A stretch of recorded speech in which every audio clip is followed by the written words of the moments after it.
ಸಚಿವೆ ಲಕ್ಷ್ಮಿ ಹೆಬ್ಬಾಳ್ಕರ್ ಅವರು ಕಾರು ಅಪಘಾತದಲ್ಲಿ ಗಾಯಗೊಂಡು ಆಸ್ಪತ್ರೆಯಲ್ಲಿದ್ದಾರೆ. ಅದರ ಬೆನ್ನಲ್ಲೇ ಈಗ ಎಸ್ಪಿ ಗುಳೇದಮಠ ಅವರು ಹೇಳಿರುವಂತ ಒಂದು ಹೇಳಿಕೆ ಸಾಕಷ್ಟು ಕುತೂಹಲಕ್ಕೆ ಕಾರಣ ಆಗ್ತಾ ಇದೆ. ಅಪಘಾತದ ಕೇಸ್ನಲ್ಲಿ ಮತ್ತೊಂದು ವಾಹನದ ಪಾತ್ರವಿತ್ತ. ಅಪಘಾತದ ವೇಳೆ ಅಂದು ನಿಜಕ್ಕೂ ಆಗಿದ್ದಾದ್ರೂ ಏನು ಅಂತ. ನಿನ್ನೆ ಬೆಳಗಿನ ಜಾವ 5 ಗಂಟೆ ಅಷ್ಟೊತ್ತಿಗೆ ಆದಂತ ಅಪಘಾತ ಇದು. ನಾಯಿ ಅಡ್ಡ ಬಂದು ನೇರವಾಗಿ ಮರಕ್ಕೆ ಡಿಕ್ಕಿ ಹೊಡೆದಿದ್ದೋ ಅಥವಾ ಮತ್ತೊಂದು ವಾಹನ ಬಂದು ಕಾರಿಗೆ ಟಚ್ ಆಗಿದ್ದೋ ಅಂತ. ಅಂದ್ರೆ ಅಲ್ಲಿ ಒಂದು ಲಾರಿ ಕೂಡ ಬರ್ತಾ ಇತ್ತು. ಒಂದು ನಾಯಿ ತಪ್ಪಿಸೋದಕ್ಕೆ ಹೋದ್ರು. ನಾಯಿನ ತಪ್ಪಿಸಿದ ತಕ್ಷಣ ಲಾರಿಗೆ ಹೋಗಿ ಡಿಕ್ಕಿ ಹೊಡಿತೀವಿ ಅನ್ನುವಂಥ ಕಾರಣಕ್ಕೆ ಈ ಸರ್ವಿಸ್ ರೋಡಿಂದ ಆಚೆ ಬಂದು ರಾಷ್ಟ್ರೀಯ ಹೆದ್ದಾರಿ ಏನಿದೆ ಅಲ್ಲೇ ಪಕ್ಕದಲ್ಲಿದ್ದಂಥ ಮರಕ್ಕೆ ಕಾರ್ ಡಿಕ್ಕಿ ಹೊಡೆದಿತ್ತು. ಬಟ್ ಇಲ್ಲಿ ಮತ್ತೊಂದು ವಾಹನಕ್ಕೆ ಏನಾದರೂ ಈ ಕಾರ್ ಟಚ್ ಆಗಿತ್ತಾ ಅನ್ನುವಂಥ ಅನುಮಾನ ಈಗ ವ್ಯಕ್ತವಾಗ್ತಾ ಇದೆ. ಬೆಳಗಾವಿಯಲ್ಲಿ ಎಸ್ಪಿ ಡಾಕ್ಟರ್ ಭೀಮಾಶಂಕರ್ ಗುಳೇದವರು ಹೇಳಿಕೆ ಕೊಟ್ಟಿದ್ದಾರೆ. ಆ ಹೇಳಿಕೆ ಬೆನ್ನಲ್ಲೇ ಈಗ ಸಾಕಷ್ಟು ಅನುಮಾನಗಳು ಹುಟ್ಕೊಂಡಿವೆ. ನಿನ್ನೆ ಹೆಬ್ಬಾಳ್ಕರ್ ಅವರ ಸರ್ಕಾರಿ ವಾಹನ ಆಕ್ಸಿಡೆಂಟ್ ಆಗಿತ್ತು. ಬೆಳಗಿನ ಜಾವ 5 ಗಂಟೆ ಅಷ್ಟೊತ್ತಿಗೆ ಅವರು ಬೆಂಗಳೂರಿಂದ ಬೆಳಗಾವಿಗೆ ಹೊರಟಾಗ ಈ ಅಪಘಾತ ಆಗಿತ್ತು. ಕಾರಿಗೆ ಟ್ರಕ್ ತಾಗಿದ್ದರಿಂದ ಅಪಘಾತ ತಪ್ಪಿಸಲು ಎಡಕ್ಕೆ ತೆಗೆದುಕೊಂಡಿದ್ದಾರೆ. ಈ ವೇಳೆ ಸರ್ವಿಸ್ ರಸ್ತೆ ಬದಿಯ ಮರಕ್ಕೆ ಕಾರು ಡಿಕ್ಕಿ ಹೊಡೆದಿದೆ. ಪೊಲೀಸರು ಕಂಟೈನರ್ ಟ್ರಕ್ ಪತ್ತೆಗೆ ಕೆಲಸ ಮಾಡ್ತಿದ್ದೇವೆ. ಆಕ್ಸಿಡೆಂಟ್ನಲ್ಲಿ ಈಗ ಇನ್ನೊಂದು ವಾಹನದ ಪಾತ್ರವಿದೆ. ಇದು ಹಿಟ್ ಅಂಡ್ ರನ್ ಪ್ರಕರಣ ಅಂತ ಭೀಮಾಶಂಕರ್ ಗುಳೇದವರು ಈಗ ಮಾಹಿತಿ ಕೊಟ್ಟಿದ್ದಾರೆ. ಹಾಗಾದ್ರೆ ಆ ಟ್ರಕ್ ಟಚ್ ಆಯ್ತಾ ಅಥವಾ ಟ್ರಕ್ಗೆ ಟಚ್ ಆಗೋದನ್ನ ತಪ್ಪಿಸೋದಕ್ಕೆ ಹೋಗಿ ಮತ್ತೆ ಎದುರಿಗೆ ಬರ್ತಾ ಇದ್ದಂಥ ನಾಯಿಯನ್ನು ಕೂಡ ತಪ್ಪಿಸೋದಕ್ಕೆ ಹೋಗಿ ಈ ರೀತಿಯಾಗಿ ಮರಕ್ಕೆ ಡಿಕ್ಕಿ ಹೊಡೆದ್ರಾ ಅಂತ.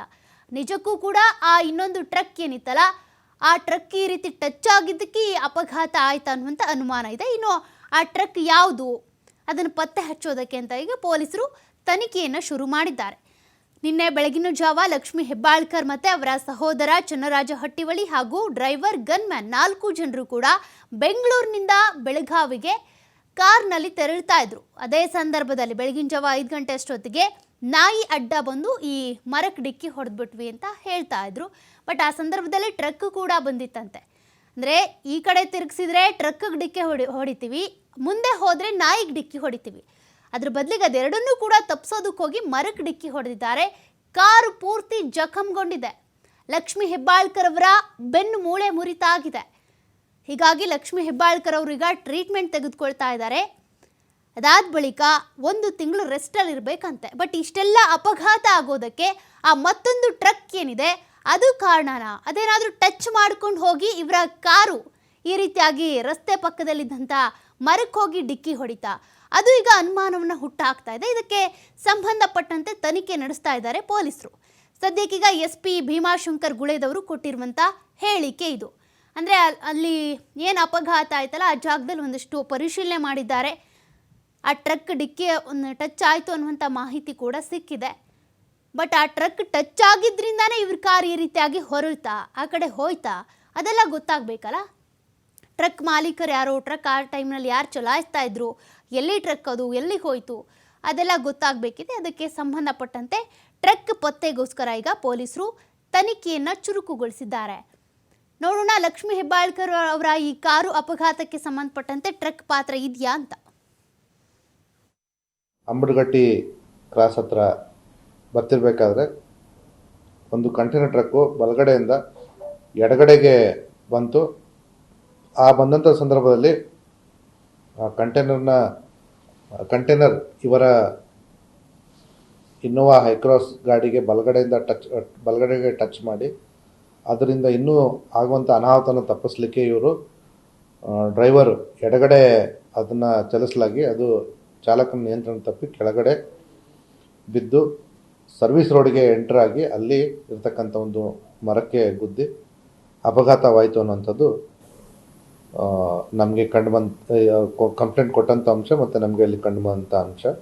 ನಮ್ಮ ಪೊಲೀಸರು ಅಲ್ಲಿ ಸ್ಥಳ ಪಂಚನಾಮೆಯನ್ನು ಮಾಡಿದಾಗ ಅಲ್ಲಿ ತಮಗೆ ಗೊತ್ತಿರೋ ಹಾಗೆ ವಾಹನ ಅಲ್ಲಿ ಇರಲಿಲ್ಲ.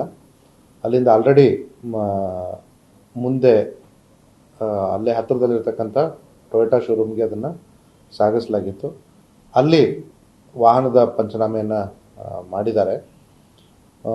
ತಾವೆಲ್ಲ ವಾಹನ ಯಾವ ರೀತಿ ಆಕ್ಸಿಡೆಂಟ್ ಆಗಿರೋದನ್ನು ತಾವು ಕೂಡ ಬೇರೆ ಬೇರೆ ಫೋಟೋಗಳಲ್ಲಿ ನೋಡಿದ್ದೀರಿ. ಕಂಪ್ಲೇಂಟಲ್ಲಿ ಇರೋ ಹಾಗೆ ಬಲಗಡೆ ಅದಕ್ಕೆ ಗುದ್ದಿರೋ ನಿಶಾನೆಗಳು ನಮಗೆ ಅಲ್ಲಿ ದೊರಕಿದ್ದಾವೆ.